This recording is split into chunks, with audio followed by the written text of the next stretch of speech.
listeners, this is Himani and I am Harshita sir. We are pushing 11th class from Ma Bhakuti International School, and here we have Mr. Nirdosh Kumar, who is a teacher by profession, and we are here for a small interview that is conducted by CBSE. So sir, how are you? I am fine.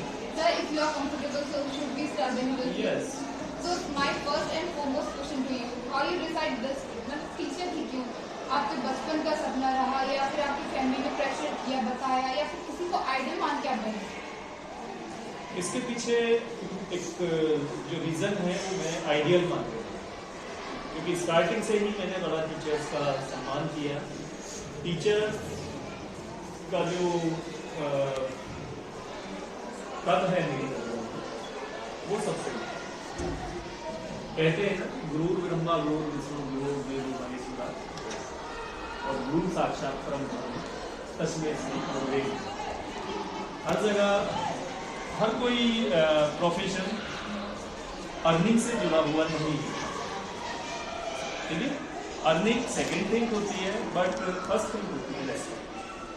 तो sir आपका profession आपको satisfaction देता है? Yes, ये मुझे satisfaction देता है profession, और मैं इस सर आप बताइए आपको इस प्रोफेशन में कितने इयर्स हो गए?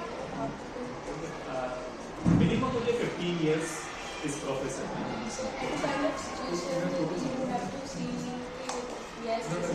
मतलब एजुकेशन पॉलिसी में चेंज चाहिए कि आपको 15 इयर्स हो गए हैं इस करियर में? एजुकेशन पॉलिसी में टाइम टू टाइम चेंजेस आते रहे हैं और ये चेंजेस होने भी चाहिए, क्योंकि development of the human beings, जैसे जैसे हमारा डेवलपमेंट होगा वैसे वैसे ही हमारे अंदर चेंज होगा।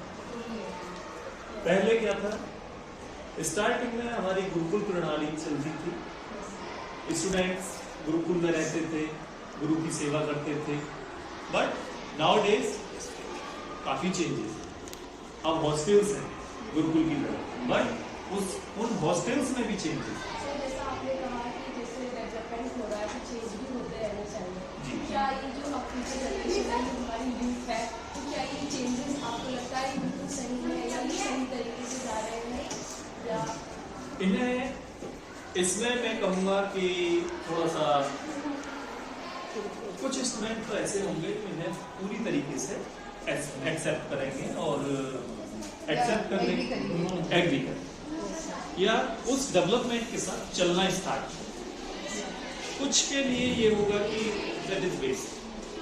तो सर जैसे आपने कहा कि कुछ डेवलपमेंट के साथ यूथ भी सपोर्ट करेंगे, तो कुछ रेस्पॉन्सिबिलिटी टीचर्स भी कोऑपरेट करेंगे, टीचर्स की तो आप क्या बताना चाहेंगे क्या रेस्पॉन्सिबिलिटी हो सकती है? जो टीचर्स की रेस्पॉन्सिबिलिटी है वो मैं आपसे डिस्कस करना चाहूँगा।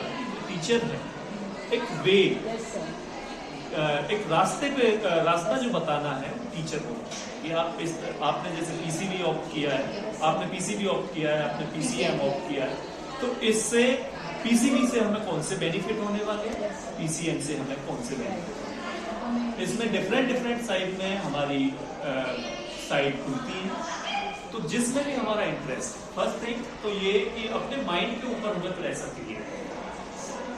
जिस भी साइड में हमारा इंटरेस्ट है उस साइड में ही हमें चाहिए। स्टूडेंट लाइफ में सबसे बड़ा टैग करते हैं एग्जाम फेल।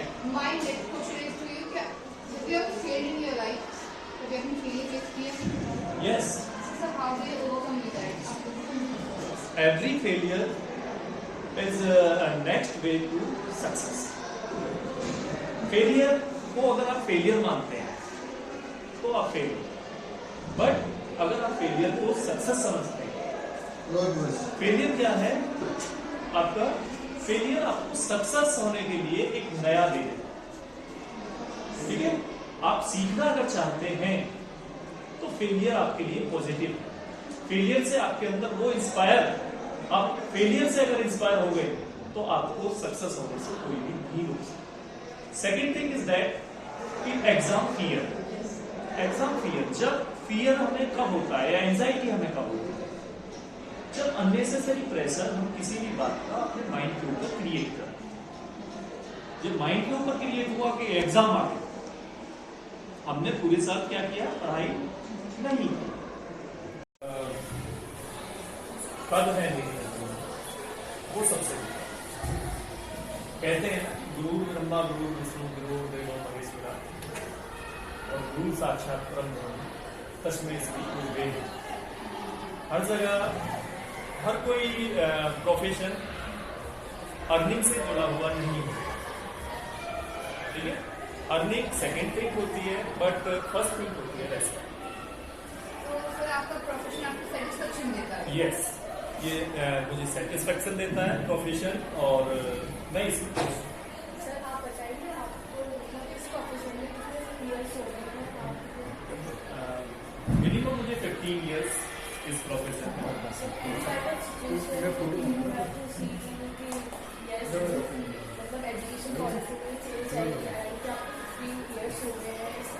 एजुकेशन पॉलिसी में टाइम टू टाइम चेंजेस आते रहे हैं और ये चेंजेस होने भी चाहिए, क्योंकि development of the human beings, जैसे जैसे हमारा डेवलपमेंट होगा वैसे वैसे ही हमारे अंदर चेंज होगा।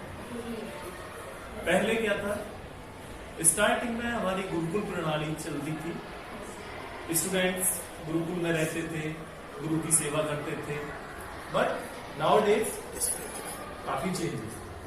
अब हॉस्टल्स हैं गुरुकुल की तरह, बट उन हॉस्टल्स में भी चेंजेस हैं। जैसा आपने कहा कि जैसे डेवलपमेंट हो रहा है तो चेंज भी होते रहना चाहिए, तो क्या ये जो अब की जनरेशन है जो हमारी यूथ है, तो क्या ये चेंजेस आपको लगता है बिल्कुल सही है या ये सही तरीके से जा रहे हैं या इन्हें?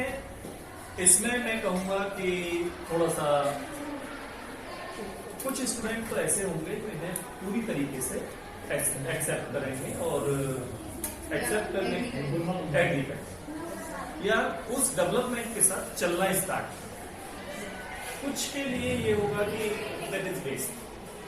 तो सर जैसे अब जैसे आपने कहा कि कुछ डेवलपमेंट के साथ यूथ भी सपोर्ट करेंगे, तो कुछ रेस्पॉन्सिबिलिटी टीचर्स की कॉपरेट करेंगे, टीचर्स की तो आप क्या बताना चाहेंगे क्या रेस्पॉन्सिबिलिटी हो सकती है? जो टीचर्स की रेस्पॉन्सिबिलिटी है वो मैं आपसे डिस्कस करना चाहूंगा।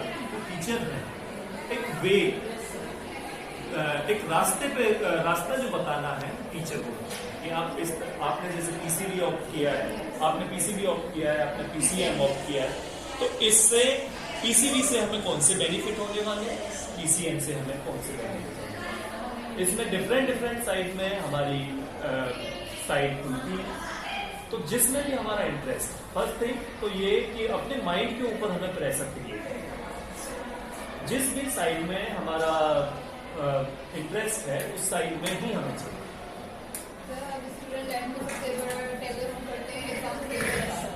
My next question is to you: have you ever failed in your life? Have you ever failed experience? Yes. So how do you overcome with that? Every failure is a next way to success. Failure को अगर आप failure मानते हैं तो आप fail हो, but अगर आप फेलियर को सक्सेस समझते हैं, फेलियर क्या है आपका? फेलियर आपको सक्सेस होने के लिए एक नया वे है, ठीक है। आप सीखना अगर चाहते हैं तो फेलियर आपके लिए पॉजिटिव है। फेलियर से आपके अंदर वो इंस्पायर, आप फेलियर से अगर इंस्पायर हो गए तो आपको सक्सेस होने से कोई भी नहीं रोक सकता। सेकेंड थिंग इज दैट कि एग्जाम फियर। एग्जाम फियर, जब फियर हमें कब होता है या एंजाइटी हमें कब होती है? जब अननेसेसरी प्रेशर हम किसी भी बात का अपने माइंड के ऊपर क्रिएट करते हैं।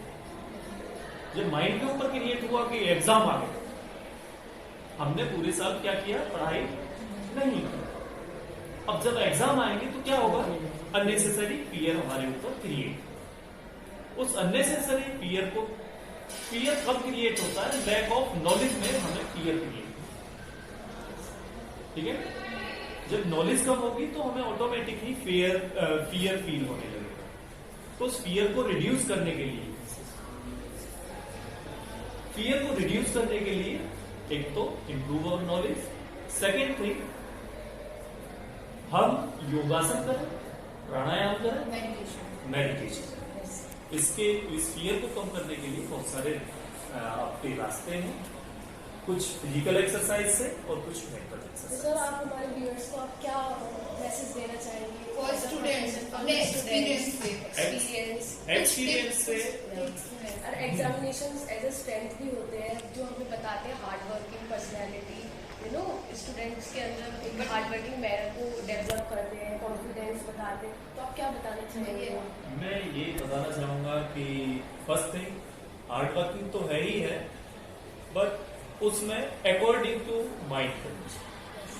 जो लोड क्रिएट करना है स्टूडेंट्स के ऊपर, जो लोड देना है वो according to situation and according to mind capacity. बच्चा इतना लोड झेल सकता है, नहीं झेल सकता है।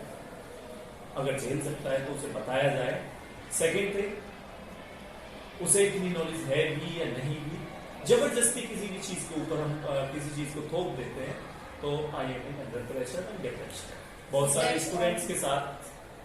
स्टूडेंट्स के साथ ऐसी घटनाएं भी हुई है कि बच्चा टीचर के कहने से डिप्रेस्ड हुआ और उसने सुसाइड कर लिया या कोई गलत कदम उठा लिया।